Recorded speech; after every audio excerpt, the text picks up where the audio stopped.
Hello and welcome to my channel. Today's video is going to be a birthday card. This is a card that I designed for my sister-in-law Julie. I'm going to show you how to make a personalized card with the alphabet stamp set, and I'm going to do a little bit of stacked die cutting. The design is really elegant, but the beauty of the card is in the paper.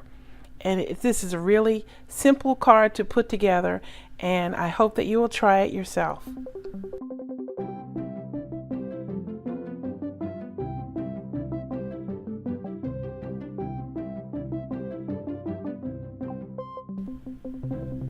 Before I get started, I wanted to take a minute and show you the paper pack that I got. This is I got from Joann's. It was on sale. I think it was $14.99. It was marked down, but it was really pretty, so I picked it up. The card stock is really thick. It's actually hard enough, thick enough that you could use it for a card front if you wanted to, but I seriously doubt that I would do that. So it's 6 different patterns. This is the first one, and the second one is the one that I'm using, and this one, which is all roses, and this brilliant red, which is really beautiful, and finally this one. So look for me to be using these cards, this paper in cards in the future, because it's really a good quality product. And this is the first paper stack that I've gotten from this company. Maybe it's a rebranded of another company. I'm not familiar with it. But yeah, see if you can pick this up if you're near Joann's. It's really worth it. And it's 50 sheets, and it's a lot of really beautiful papers in it. To make this card, I'm going to be using the Stampin' Up Faith in Nature stamp set, and the Something to Celebrate. Blooming Florals by Sizzix. This is a stamp set with matching dies. And the Well Connected Alphabet by My Favorite Things. I'm also going to be needing a 2 1/4 inch circle punch, some gold washi tape, some doilies, and rhinestones.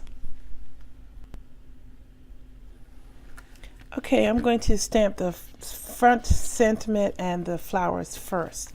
And I have the smaller piece of watercolor paper. I've already put my stamps on the door where I need them to be. And get my Versafine. I'm going to stamp the sentiment and then punch it out first, because I'm going to use the same piece of paper to get the flowers. I want to be sure that I have allowed myself enough room, and I want a really dark sentiment, so I'm going to give that 2 stamps. Okay, good. I'll clean this up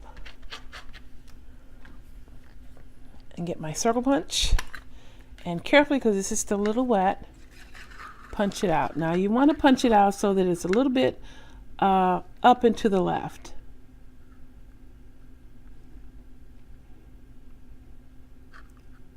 Okay, I think that's good. I'll set that aside and let it dry. Now stamp the flowers. Of course, you could always just get another piece of watercolor paper, but this is just a way to save a little bit. And I should mention, this is Bristol smooth paper. The watercoloring I'm going to be doing is going to be the Zig clean color markers, and it is the best paper for that. And I want to give that another little stamp to make sure that I got it good.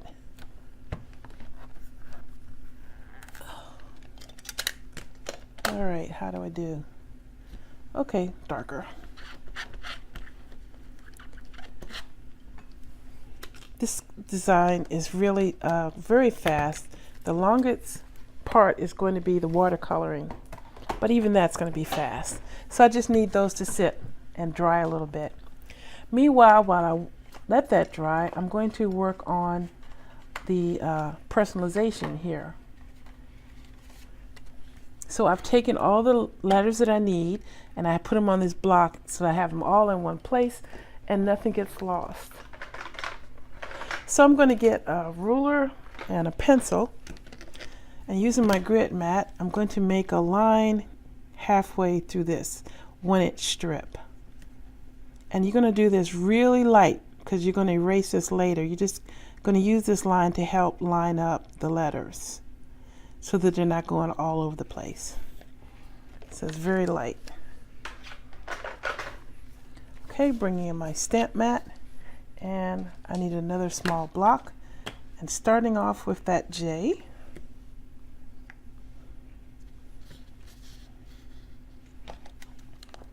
This stamp set, let me grab it real quick and show it to you. This stamp set has uppercase and lowercase letters, and each of the letters has a little connector on it, so that's how you make it look like one continuous line. So that's a little trick that the recipient of your card will wonder, how did you do that?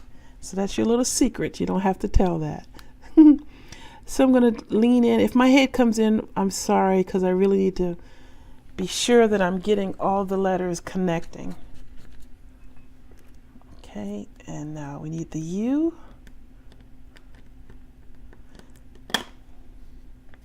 Because these letters are cursive, I sometimes have trouble figuring out which letter is which, but it's just so worth it. This is just a really nice ability to be able to make a personalized card. All right, luckily this is a short name, not a really long name like Hassan Pfeffer or Benedict. Not to say that we have anything against Benedicts, of course. So you just overlap the end of the letter before with the letter you're coming in with. And if you think that you are close to it but not quite sure, it's always better to go a little bit over, because if you don't, then that ruins the illusion of the connection that you're trying to show. There, good. I could have pressed a little harder, but it made a good connection. And now the next letter. So I'll just finish this up. That L was bothering me, so I just took a black marker and filled out the letter where it was a little bit patchy. I also took an eraser and erased that black line, that pencil line, so now it is good to go. Now I'm moving on to the watercoloring. I'm going to make this really quick because it's so small. You don't want to give too much detail on such a small area because it just wouldn't show up. So the Zig Clean Color Real Brush Markers are excellent on this particular paper. You could try it on other watercolors and see how it works for you, but I've really been happy with this. So I'll show you how to do this really simple watercoloring on this one flower. So I'm going all over it with the lighter pink. There's no worry about it. And then I'm going to just highlight here and there along the lines with this darker red. Not too much because it will quickly overwhelm it. Okay, and a little in the center. And now I'm going to take my water pen, make sure the water's flowing, and just blend out the darker into the light. And that will add shadow. The thing about watercoloring, you have to be sure that you do not do two wet areas side by side because the colors will blend into each other and go over the line. And that doesn't look so nice. So there we are. Now I'm going to go and do the rest of the watercoloring.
Okay, now I'm going to get this last piece out. Okay, I'm going to get my glue and put all these together. I keep my die cuts in a little plate here so I don't lose any, because I have spent too much time looking for pieces that I've dropped on the floor or have slid up under something. So keeping a little plate or bowl on your work area really helps keep track of these little itty bitty things. So just put in a little bit of adhesive, not too much, because you don't want to overwhelm it and have it going everywhere and making a mess. And you just take them and stack them one on top of the other. The liquid adhesive gives you a second or two to move it and get it into position, because you're not going to get it right from the first time that you put it down. And then once you have it, just give it a press. Stacking die cuts is really simple, and it adds dimension to your project, and it also allows you to get some stability to these more intricate die cuts that would be pretty much impossible to get a good bit of foam tape in to give it dimension.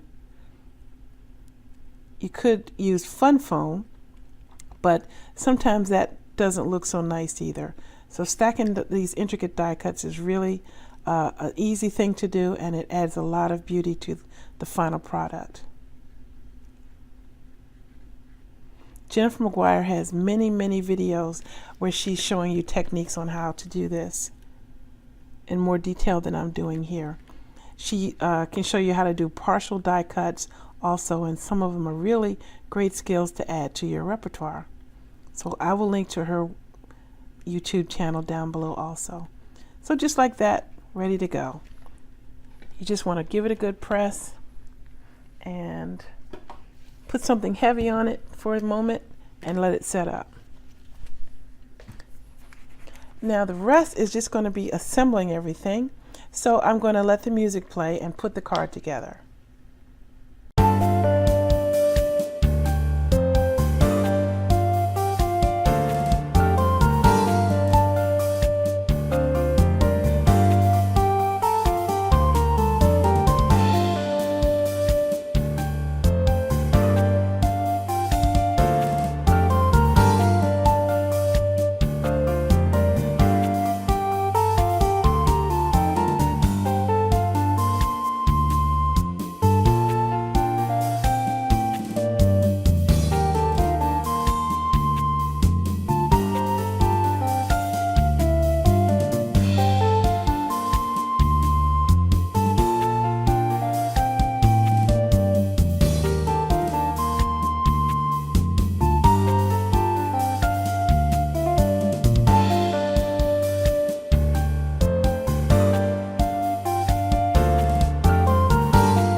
And that is the completed card.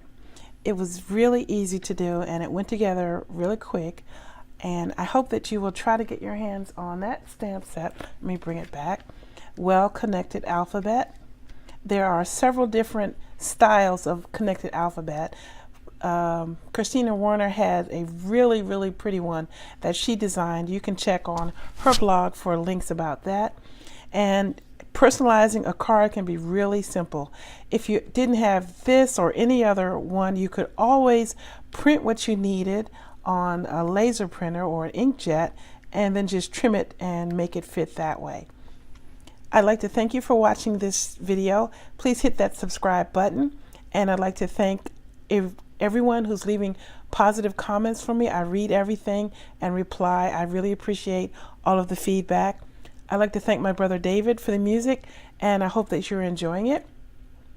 Take care, everyone, and have a great day.